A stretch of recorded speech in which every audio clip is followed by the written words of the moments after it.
systems go. Clear for liftoff.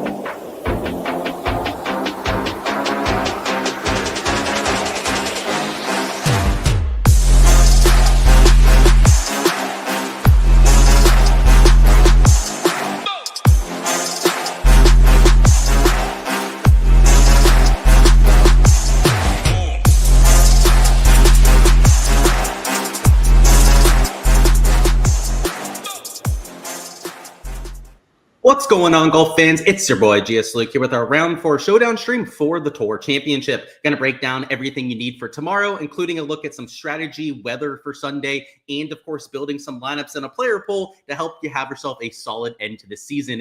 It's our last regular season event before we head to the fall swing, which we'll still be covering for showdown purposes from that angle, but still, let's make advantage of it. Let's try and end this week with a little bit of a bang and end this week with a little bit of profit too. We got Go Collect in the chat, Steven as well. And yeah, it's round 4. You have placement points in play as well. Excited to talk about all of that. But any specific questions or players that you want me to deep dive, do not be shy to let me know in the live chat. And even if you just want to say hi, like our guys Goku or Steven there, that is totally fine as well. But it started off with a look at the golf course, which if you take a look at the first versus the second half, it was about a 3-stroke difference between the two sides, which was kind of weather-based. You had a lot more rain in the first few hours of play, a little bit towards the middle as well, but it was a little bit more prominent for the first hour and a half, 2 hours, but also a lot of guys that just didn't give a crap. You had a lot of your over par players that don't really have any chance of getting into that top 15, which is where the payouts really start to change. And you saw that in a lot of ejections from guys towards the bottom end of the board. So you can see it played about +1 in that first 15 tee times. The second 15 played to almost a -2 scoring average. So that was probably a little bit based on conditions. But like I also mentioned yesterday, a lot of that's just the guys towards the top playing better golf, being in better form, and then, of course, caring a little bit more as well. So I would say for tomorrow, even though the weather looks extremely flat, might not be a full 3-stroke difference like what we had for today. But if it would be like a 1 to maybe even a 2-stroke difference between the two sides, that would not surprise me all that much. And I think a lot of that has to do with motivation, as well as the players that are behind the 8 ball. Some of them will care. Some of them will still grind it out, try and get as many points, as many, dollars as they can in this sort of format.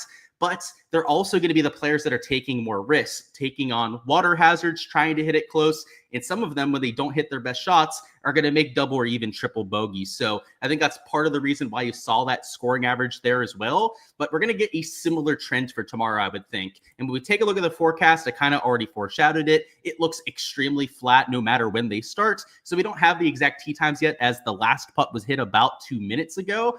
Shout out to Henley for making that last birdie. That was pretty clutch for some of my exposure. But you can see tomorrow, even if it's an early start around 9, it's going to be flat the whole way until about 6, 7. And even if they start later like they did for today, it's flat the entire day as well. So the winds aren't going to make a huge difference tomorrow. Maybe it gets slightly firmer and faster as the day goes on, but that talent gap difference, the guys carrying more towards the top end of the board, is I think going to more than make up for that. And considering that it's Sunday Showdown and we have placement points in play, it's a little bit of a different dynamic than what we have for rounds 2 and 3, where you can kind of embrace the chaos, really lean into that game theory more than you do for a main slate. Sunday Showdown is more like a main slate than anything, because the placement points are a factor. Where a player is starting is something that impacts their projection for tomorrow. So your guys starting in the top 5, top 10 that have a better chance of gobbling up those placement points are going to be priorities. But something else worth noting is that because there's only 30 players in the field, everyone's going to get a decent chunk of those placement points. So really, it's a little bit more top heavy, I would say, than most of these slates, because like even your crappy players that are starting towards the bottom are going to get top 25 placement points if they have even a remotely decent day for the next day. The ones that matter for the large field GPPs and actually taking something down are going to be those top 3 and maybe even those top 5 placement points, where it starts to scale up a little bit more. It gets exponential when you get closer towards the top there. Those are the ones that we're going to really have to focus on. But for leverage purposes, don't be completely against taking some mid to earlier starters. I might be a little hesitant on the really early guys out, the players that really don't have much to play for at all, just because of the scoring average difference. And I know the weather was part of that, but 3 strokes harder is something that's really tough to want to swallow. So, unlike rounds 2 and 3, where you might have 3 or even 4 pivots in a lineup, it's probably 1 or 2 pivots per lineup for tomorrow's slate, just because of the guys not caring so much towards the bottom end of the pack. You don't want to be taking too many of those guys in every single build. I don't have ownership done yet as play was just finishing, but I can give you guys a general idea for where some of the ownership's going to go. And as predicted, it is towards the top end of this leaderboard. Not only like rounds 2 and 3 do you see people trying to take the guys that are in form, but for round 4 showdown, when we have those placement points, obviously most people know about that when they're building their showdown lineups. They're going to try and prioritize those players starting in that position. So you still have to have a good round, right? You're not guaranteed to finish in the top 5 just because you're up there to start. If you had like a 10-stroke lead, then maybe we'd give you that winner, that top 5 at the very least. But these players that are on the fringe of that top 5 to begin with have still got to go out there and have themselves a near optimal performance to get there for showdown purposes. So you do want to prioritize these players. You do want to bump them up with their projection, which is what I do when I'm putting together my projections for any given slate. But you also have to kind of counteract that ownership angle. So to give you guys an idea, I'll give you the highest owned players in every range. Again, this isn't a perfect science as it was still kind of, moving them around a little bit before we got on the live stream here. But up top, highest owned player is a Tommy Fleetwood, who is, in fact, significantly higher owned in my projections than a Scotty Scheffler. So Scotty Scheffler, of course, has been the highest owned player the entire week so far.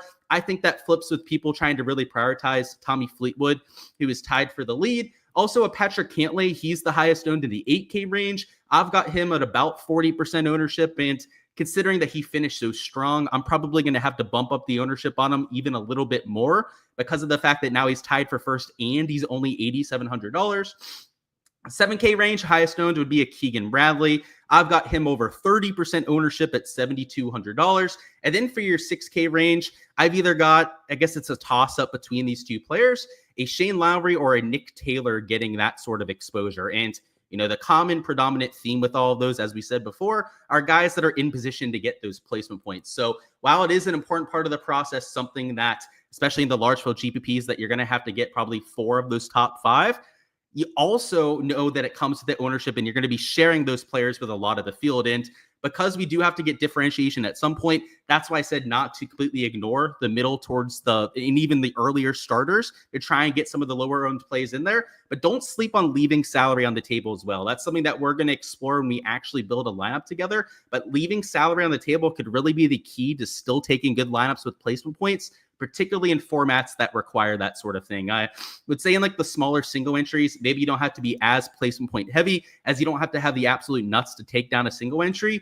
But with only 30 players, only so many guys to choose from, you're going to have almost the absolute nuts to win the big GPPs for tomorrow. So you're going to need, like I said, at least probably 4 of those top 5 players. So you'll need some chalk. You may need to leave some salary on the table to make sure you're not duplicating. And by the way, the optimal GPP winning lineup tomorrow might be a dupe train, which would be really unfortunate. I'm not going to enter a dupe train, so I'm not going to be on that sort of exposure in those large field GPPs. If it is, and that's the case, then so be it for me. I'm just going to eat that. I'm going to say whatever. I would never get there. I'm not going to be a donkey that is sharing first place with like 10 to 15 other entries. But there is a legitimate chance of that happening because of the placement points and the fact that there's only 30 players to choose from. So I'll give that little bit of a PSA, and it's not a good PSA, but it is at least a possibility. Let's go through the round 3 stats, though. So I like to start with the ball striking, just like we did for the last few days, get a sense of who, hit the ball the best today and can kind of translate that heading into the last round. So number 1 be a Keegan Bradley, a little bit under 5 strokes in the ball striking categories. Corey Connors, 3.8 strokes. Scotty Scheffler, 3.75 himself. But even these guys like a Cantlay, a Goddard, up McNeely, they gained 2 or more strokes to the field. A Justin Rose, a Novak, also a Colin Morikawa are all players that get a significant bump in my projections. And by significant bump, I mean like 2 to 2.5 point bump in terms of projection. But it's significant enough to put me on to a lot of these plays when you compare them to their counterparts around them. And on the flip side of it, if you were somebody that lost a whole bunch of strokes ball striking, so for example, your Sepp Straka's, your Sunjays, your Bridgmans, your Halls, your Hideki Matsuyamas, they get a little bit of a downtick when it comes to their projection. And it's not like it's a death sentence, and it doesn't mean that I'm playing every single guy towards the top over here, but it is a data point that is helping these players' cases. And if the ownership's low, it's not low on the guys that are in the top 5, top 10, but on some of like the more diamond in the rough plays, like perhaps a Corey Connors, a McNeely at T16, a Novak at T22. You could use those sort of players to try and get some of that differentiation. So you can use it for your chalk. You can use it for some of your plays towards the bottom end of the board as well. Ball striking, always something that we're covering here on the channel. I also like to look at the short game stats, and just like rounds 2 and 3, it's not really great to see guys that are heavily into the dark green over here, and especially when it's a Tommy Ladd that kind of chokes on Sunday. So him being tied for the lead, being short game dependent, even though he was a core play for me, I have a ton of exposure for main slate. I kind of knew that we were going to get to this scenario at some point, or at least I was anticipating it, and there is no chance that I'm using him in my Sunday showdown lineups. He's, shown us a track record of just completely falling apart. Not to say that he's not getting there for these main slate lineups, because he's still been optimal a lot of times, even when he's kind of choked it away on Sunday. However, I'm not sure that he's going to be somebody that I'm backing for my lineups, especially as either the highest owned or maybe the second highest owned player behind a Patrick Cantlay. I think Cantlay might be a little bit higher owned because he's so much more affordable than a Tommy Fleetwood is, especially with Scotty Scheffler. Just a little bit, I shouldn't say a little bit more expensive, but more expensive than a Tommy Fleetwood is towards the very top end of the board. But these guys, other than a Fleetwood like a Lowry, a Ben Griffin that gained almost 3 strokes putting, but even a Cantlay or a Harry Hall that were over 2 strokes to the field today, is a little bit of it's not a death sentence as I was saying before, but it is a down tick when it comes to their projection. And you can say the same thing about these around the green poppers, especially like a Scotty that gained 2 strokes around the green. That is something that is going to be hard to replicate, but he also lost 2.5 strokes around the putting. So it kind of makes up for that, kind of like equalizes between those two categories. But if you're dark into the green in both of these short game categories, and let's say that you struggled with the ball striking, then that's a little bit of a problem. Definitely a red flag for me on those sort of players. So that's how I use those ball striking poppers to my advantage, these short game poppers, and kind of hold it against them a bit. But we can also look at the guys that lost strokes with the short game. And if they showed us any semblance of hope with the ball striking stats, could be a look for a little bit of short game regression. So Scotty Scheffler was one of the best ball strikers today. He lost strokes putting. Him gaining around the green kind of negates that though. So not really sure I'd call him like a short game regression candidate. But a Rory McIlroy, I would, right? He gained across the ball striking categories, lost about 2.5 strokes short game. And it's been, at least it feels like it's been a recurring theme for Rory this week, just not really being able to get that putter hot. If he can do that, he could be due for a pretty low round at some point. So I could see myself using him. And in fact, he's in my current player pool. I haven't finalized it quite yet, for a little bit of leverage towards the top end of the board. But a few other players, like a Goddard up here, he gained 2 strokes ball striking and lost about 1.6 with the putter. Let's see, who else did I put down as a short game regression candidate? Colin Morikawa, he gained over a stroke ball striking, but lost about 1.5, almost 1.8 strokes, in fact, between the 2 short game categories. And even a Mav McNeely, like it's not like he was horrendous short game, but one of the best putters on the PGA Tour, Mav McNeely, losing strokes to the field in any given round is a bit of a surprise for somebody that's as consistent on the greens as a Mav McNeely is. So those are the kind of players that I'm looking to for a little bit of regression. And the thing that's great about these short game regression candidates is that they don't carry the same kind of ownership as you have towards the top end of the board. So they are a way that you can get different in some cases. I mean, Scotty Scheffler is not going to give you differentiation, but some of the other guys we've gone through certainly. Excuse me. Let's go through some of these around the green losers as well. So, chipping bad isn't something I really hold against players, just like the putting. So an Andrew Novak, Shane Lowry, Corey Connor, Sepp Straka, and Harman, all players that you can give a little bit of leniency to, especially if they hit the ball well on approach. So a Novak, Corey Connors, even a Shane Lowry, Brian Harman, they were all pretty decent with the ball striking stats. Players that I would be looking to for tomorrow as well. And just like the putting players, like you have somebody like Sanjay at 28th, a Brian Harman at 24th. Now, Sanjay might not be the best example because he lost like 5 strokes ball striking, and that's just pretty terrible. But players like a Harman that had a lot more of a pulse today at 24th position, you're getting him at probably sub 12% in most of your DFS contests. And then even a Connors that's a little bit closer towards the top end of the board and actually has a fighting chance for some top 5 placement points. Like he'd have to go nuclear low, probably shoot like -6, -7 to get to that top 5. But he could conceivably do that. We've seen some rounds that low around this golf course this week. Corey Connors does that kind of thing. He could still get there. And even he's probably going to be about 15% or lower owned in most of those GPP contests. So there are some sneaky guys that you can get to by going through these stats. And ideally, right, Corey Connors was a ball striking popper that we mentioned before and a short game regression candidate. So you can kind of pair up both sides. those are some of my favorite plays that we have on the slate. But on top of this, there's also other reasons that I use to get to players. That would be course history, also high upside players. And then what I would like to point out, at least for the Sunday Showdown slate in particular, would be some of the main slate stats. So just looking at all 3 rounds together, especially for finding some of my conviction plays. So if we do that towards the top, I kind of like to look at the guys that have gotten lucky with the putter and perhaps fade them for the final round. So in terms of shots gained putting, I mean, Fleetwood's by far gained the most strokes putting towards the top. So like that is something that I don't expect him to, continue for all 4 rounds. So that on top of the choking narrative makes that a little bit of a tough click for me in a lot of cases. And Patrick Cantlay is also tied for the lead, but he's been a lot more ball striking heavy. So perhaps that's a spot that I'd be willing to eat the chalk on and still use them. You also have players like, let's see, a Keegan Bradley. He's been a little bit more ball striking heavy. A Cam Young has also been more ball striking heavy to this point of the week. So those sort of players are the ones that I'll probably get behind. I know that 2 of those 3 players I already have in my player pool, one of which isn't currently in there, but might sneak his way in before I finalize my exposure. And you can also look at, like, if we want to sort these by putting, like we can know that these players maybe due for some regression to the mean.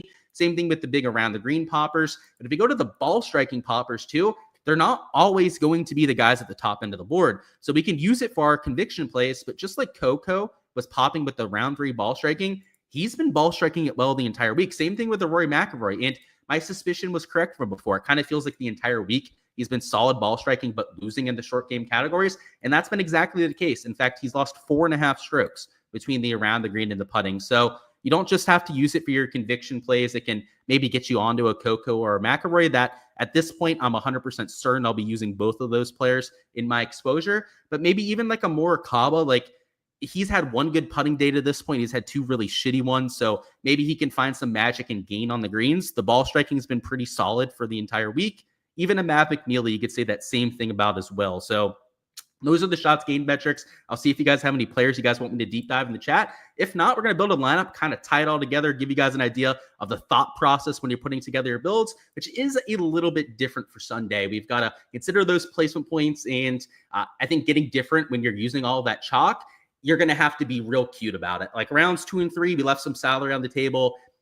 In GPPs, it might be $1,000 plus. So I'll show you what that looks like. What's going on, Kep? He said, thanks for the show, of course. He said, can we deep dive Corey Connors? So yeah, we've done a lot of that already, but I'll give you some extra thoughts on top.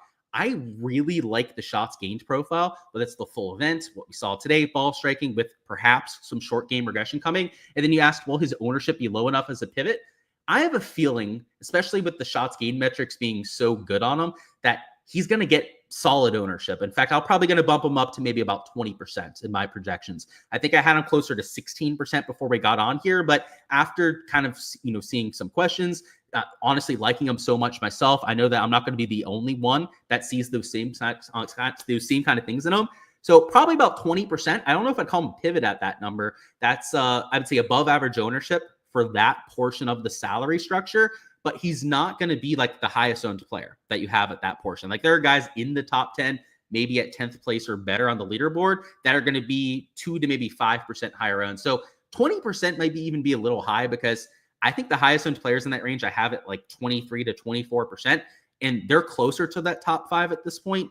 But yeah, he'll be average ownership, would say, compared to the guys around him.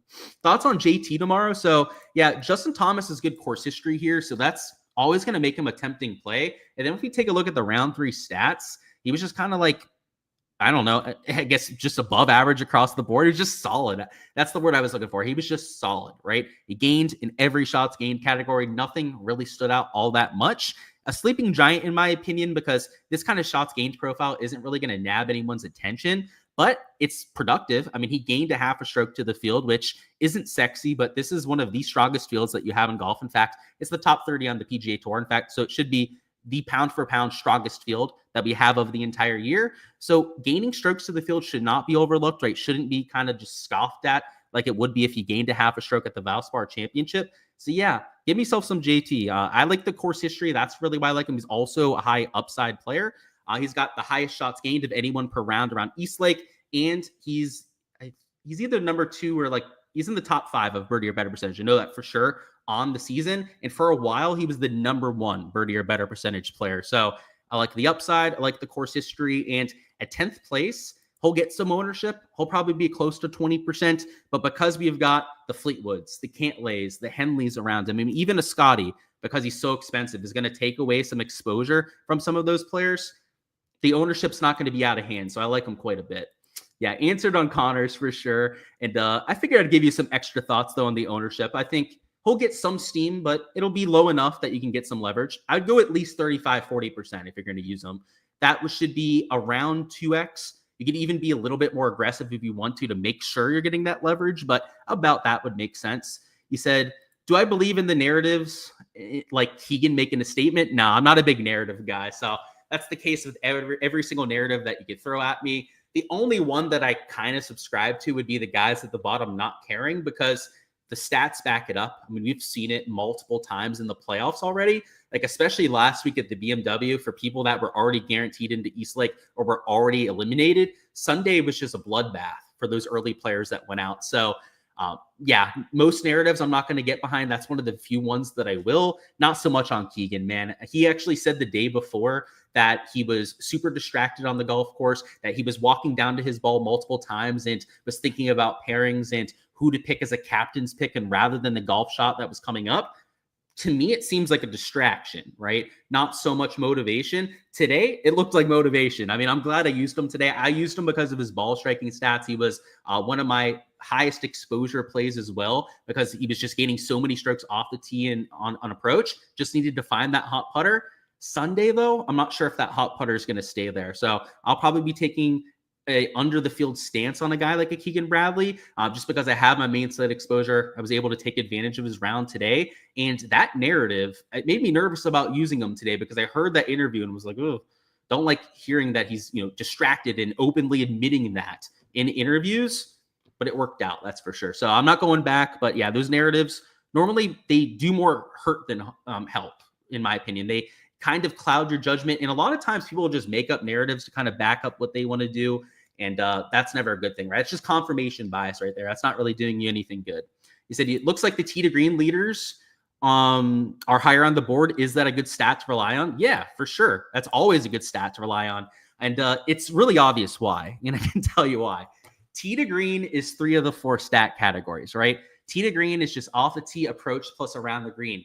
So all that means is that 3 of the 4 shots gained categories, if you're doing really good in 3 of those 4 categories, then you're going to be doing really good on the leaderboard, right? It just excludes your putting stats. So yeah, it is something that you can use, but it's a very general stat, right? It's just everything but the putting. How is someone playing? It's yeah, not something I use, because I'd rather look at ball striking. Around the green to me is not really a valuable stat. Around the green's just kind of like putting. It's a lot more variant than most of the other ones, but yeah, that's why it correlates to success, because it's 3 of the 4 shots gained categories. So, if you're doing good in 3 of the 4, you're probably doing pretty good overall, is the idea there. You hear DJ saying Hideki will be the bitch quit of the day tomorrow. He doesn't usually bitch quit on Sundays, though, but if he shoots over par, I'll definitely give our guy James credit for that one. But Hideki, Sunday Decky, as I call him, yellow shirt Decky, as we pointed out multiple times, usually nukes on Sunday. So I have a feeling that James probably wasn't making fun of Hideki that much on Sundays, just because of how well he normally plays on them. But yeah, there are definitely some bitch quitters out there, especially towards the bottom end of the board that really don't have much to play for. I would say it's probably not going to be the Decky bot, though, man. He grinds pretty much no matter what. He said Goddard potentially a short game regression candidate. Yeah, we were going through that one before, Zach. Yeah, he was one of the players that we pointed out for that. Yeah, solid ball striking, lost in the 2 short game categories for his round 3 stats. Checks that box for sure. Let's build a lineup together. So to wrap this all up, let's show you what this looks like. And I'm going to refresh this so that we have all the up-to-date scores, so we can take a look at exactly where everyone stands. Let's throw in at least 2 to 3 guys towards the top. So we're going to need our placement points. This lineup, by the way, is going to be for like one of the big GPPs where, like I said before, you're probably going to need like 3 or 4 of the top 5 to actually take the thing down in only a 30-player field. So let's go Cantlay. Let's go Henley. Henley's got really good course history as well. So that's something that really helps him out. Let's go with Cam Young. Cam Young had a pretty solid shots gained profile. I'm not even sure Cam Young's in my player pool quite yet, but I'm thinking if he's not, I'm probably going to add him based on some of the stuff that we saw in the live stream here. Let's throw a Bhatia in. Bhatia will be another one of our quote unquote top 5 candidates. So you've got 4 guys starting in the top 10. That's pretty aggressive. with your placement points, but you kind of need it on a slate like this. So we're going to go with a whole 4 players towards the top. Again, a little bit more than maybe we typically do here, but it's for good reason. And then with our last 2 players, this is where we're going to get all of our differentiation. So we don't have to spend all of our salary. I'm probably going to leave an aggressive amount of salary on the table here. So I'm going to throw in a Vic Hovland, $8,400, great course history, and no one's going to use him, right? Like it's just, he's way too expensive. Everyone else around him has a pretty decent chance for placement points. So if we've got to get really cute at one spot to get our differentiation, like that is just a real obvious spot that we can do it. And then because we have so much chalk in this lap, I mean, 4 guys that are probably over 20%. Akshay might be a hair under 20%, but he's still going to get a decent amount of ownership on this kind of slate. Our last man in here, we might want to go down to the 6K range. Like it might be a Goddard at $6,800. It might even be, I think a Goddard might even be a little bit too like high owned because he's at T10. Like he's going to be a pretty obvious click. Like maybe you go down, you leave $900 on the table and you take a Hideki Matsuyama. Like I just talked about him being that Sunday finisher. Always feels like when he has the yellow shirt on, he ends up nuking for me. And he'll be one of those guys like Hovland that no one uses because he's in 29th place. And it lets us leave $900 on the table. So if I really wanted to ensure I wasn't going to duplicate myself, I would probably go with a Hideki. If I didn't care as much, I might go with a Goddard, but it would be pretty sketchy if you used Goddard as your last man in. Even leaving $1,100 on the table, there's a chance that you duplicate there because you'd have 5 guys starting in the top 10, which is a lot, right? That's why it gets a little bit sketchy to be mixing in a Chris Goddard up there, and then 1 differentiation play. Like, sure, the differentiation, the $1,100, does help you get some of that, that leverage, that hopefully not duplicating yourself out there with other lineups, but it might not be enough. So that's why I might consider getting to a leverage play here. Like even a Harry Hall would work. He'd be $800 on the table, and he should be one of the lower owned plays in this section of the board. Also a high upside play. He makes a whole lot of birdies. He's top 5 in birdie or better percentage. So it could be a look from that perspective. But that's how this slate differs from the first few ones. You have to play the chalk, which really makes it really tough to build lineups that aren't going to be duplicated a million times. It's not so much an issue in the single entries. So like if you were in like a couple hundred entry single entry, you don't have to worry about as much. Like you can spend more of your salary if that's going to be the case. But for the large field GPPs, for duplicating yourself, it just tanks your long-term ROI. It's not the best slate to play, in my opinion. In fact, I've been scaling back my exposure on Showdown for this week, especially in the large field GPPs because of that, and playing a little bit more of that single entry focus, which means you can spend more of your salary. You can, get better lineups in terms of your projected points, which is huge for me. I don't like entering lineups that have terrible projected points, which is kind of what happens when you enter lineups that are leaving $1,000 on the table, which is why I kind of lowered my stakes for a lot of the contests that I entered this week. And there's no shame in that, right? If you don't see a bit massive edge on the slate that you're playing, then you don't have to lean into it too much, right? You can kind of just play it, sprinkle some exposure out there, have some fun with it. And that's what I've done for a lot of this week. But that's all I've got, guys. Best of luck with everything that you guys are doing for Sunday. If you guys want to see the projections and content that I'm posting, you guys can find those on my Patreon page. It is GSLukeDFS on Patreons, where you can find all of that. I have my projections, which I'll be posting in about 15 minutes after we get out the live stream here. Just have to throw in the total scores, have to make some adjustments with ownership, and then I'll get those finalized for my people. And for the prop and betting stuff, that'll be a little bit later on tonight on my YouTube channel. That'll be at 9 p.m. Eastern time, going through all the props and bets for Sunday at this event. It'll be for underdog and prize picks, also matchups like 2 balls on the sports books. Going to be covering those over there. Again, 9 p.m. Eastern time on the GSLukeDFS YouTube channel. But that's all, guys. I appreciate your support on the channel as usual. Smash that like button for the SHIPIT Nation crew if you haven't already. I'll see you guys next time.